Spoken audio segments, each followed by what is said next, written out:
वबिही नस्तईन अम्मा बाद फ़अऊज़ु बिल्लाहि मिनश्शैतानिर रजीम बिस्मिल्लाहिर रहमानिर रहीम वसारिऊ इला मग़फ़िरतिम मिर रब्बिकुम व जन्नतिन अर्ज़ुहस समावातु वल अर्ज़ उइद्दत लिल मुत्तक़ीन। तमाम इंसानियत को खिताब करके अल्लाह ताला फरमा रहे हैं, अपने परवरदिगार की मग़फ़िरत की तरफ और उसकी जन्नत की तरफ जल्दी से दौड़ो, जिसकी चौड़ाई आसमानों और ज़मीनों के बराबर है, बल्कि उससे भी कहीं ज़्यादा है, और वो मुत्तक़ी लोगों के लिए तैयार की गई है। मुसारात के माना है जल्द से जल्द कोई काम करना, दूसरों से आगे बढ़ने की कोशिश करना। इसी तरह दूसरी आयत में फरमाया फस्तबिकुल खैरात, यानी भलाई और नेकी के कामों में रेस और दौड़ लगाओ। खुलासा ये कि जब किसी नेक काम का इरादा दिल में पैदा हो तो उसको टालो नहीं, इसलिए कि शैतान के दाव और उसके हरबे हर एक के साथ अलग अलग होते हैं। काफिर के लिए कुछ और है और मोमिन के लिए कुछ और है। मोमिन के दिल में शैतान ये बात नहीं डालेगा कि ये नेकी का काम मत करो, ये बुरे काम है। ये बात बराहे रास्त उसके दिल में नहीं डालेगा, इसलिए कि वो जानता है ये साहिबे ईमान होने की वजह से नेकी के काम को बुरा नहीं समझता। लेकिन मोमिन के साथ उसका हरबा ये होता है, उससे ये कहता है नमाज पढ़ना या फला नेक काम करना तो अच्छा है, ज़रूरी है, लेकिन इंशाअल्लाह कल से शुरू कर देंगे। अब जब कल आएगी तो ये कहेगा अच्छा भाई नेक काम तो है, कल से कर लेंगे, तो वो कल कभी ज़िंदगी में नहीं आएगी। या किसी अल्लाह वाले की बात दिल में असर कर गई, ये बात तो सही है, इस पर अमल करना चाहिए, अपनी ज़िंदगी में तब्दीली लानी चाहिए, गुनाहों को छोड़ना चाहिए, नेकियों को इख्तियार करना चाहिए, लेकिन इंशाअल्लाह इस पर जल्द अज जल्द अमल करेंगे। जब उसको टाल दिया तो फिर कभी इस पर अमल करने की तौफीक नहीं आएगी। इसी तरह ज़िंदगी के औकात गुजरते जाते हैं, उम्र अजीज़ गुजरती जा रही है, कुछ पता नहीं कितनी उम्र बाकी है। कुरान करीम का ये इरशाद है कल पर मत टालो, जो दाइया इस वक्त पैदा हुआ है उस पर उसी वक्त अमल करो। क्या मालूम कि कल तक ये दाइया रहे कि न रहे, और ये भी नहीं पता कि तुम कल तक जिंदा रहोगे या नहीं। अगर तुम जिंदा रहोगे तो पता नहीं वो जज्बा बाकी रहेगा या नहीं, और अगर दाइया बाकी रहा तो क्या मालूम उस वक्त कैसे हालात हो।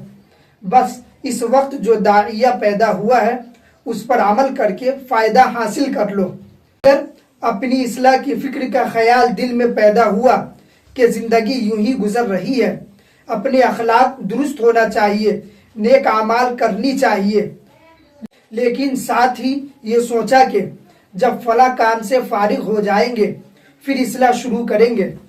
ये फुर्सत के इंतज़ार में उम्र अजीज़ के जो लम्हात गुजर रहे हैं वो फुर्सत कभी आने वाली नहीं। हमारे हजरत फरमाया करते थे जो काम फुर्सत के इंतज़ार में टाल दिया वो टल गया, फिर कभी नहीं होगा, इसलिए कि तुमने उसे टाल दिया।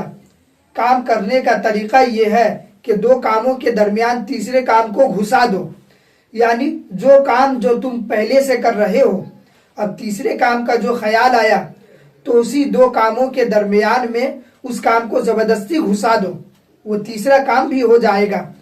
और अगर ये सोचा कि ये दो कामों से फारिग होकर तीसरा काम करेंगे तो फिर वो काम नहीं होगा।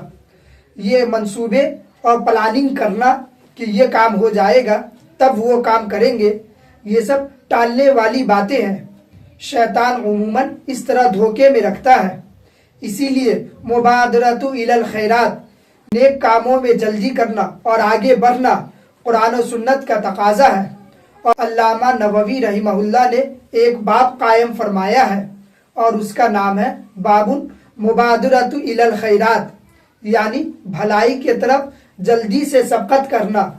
अल्लामा नववी रहिमहुल्लाह ने यहाँ दो लफ्ज़ इस्तेमाल किए हैं, एक मुबादरा यानी जल्दी करना اور دوسرا مسابقہ یعنی مقابلہ کرنا، ریس لگانا، ایک دوسرے سے آگے بڑھنے کی کوشش کرنا۔ اور یہ مقابلہ کرنا اور ریس لگانا نیکی کے کام میں محبوب اور پسندیدہ ہے، لیکن اس کے علاوہ دوسرے کاموں میں ایک دوسرے سے آگے بڑھنے کی کوشش کرنا یہ برا ہے، جیسے مال کی فکر میں، دولت کی فکر میں، شہرت کی فکر میں، دنیاوی مقاصد کے کسی بھی اور فکر میں ایک دوسرے سے آگے بڑھنا یہ مطلوب نہیں، لیکن نیکی کے معاملے میں ایک دوسرے سے آگے بڑھنا ایک محمود اور قابل تعریف جذبہ ہے۔ قرآن کریم خود کہہ رہا ہے فَاسْتَبِقُوا الْخَيْرَاتِ، نیکی میں ایک دوسرے سے آگے بڑھنے کی کوشش کرو۔ لیکن اب معاملہ الٹا ہو گیا ہے، اب ہماری پوری زندگی ریس لگانے میں گزر رہی ہے، لیکن ریس اس میں لگ رہی ہے کہ پیسہ زیادہ سے زیادہ کہاں سے آ جائے۔ دوسرے نے اتنا کما لیا، میں اس سے زیادہ کما لوں۔ دوسرے نے ایسی بلڈنگیں بنا لی، میں اس سے شاندار بناؤں۔ دوسرے نے ایسی کار خرید لی، میں اس سے اچھا خرید لوں۔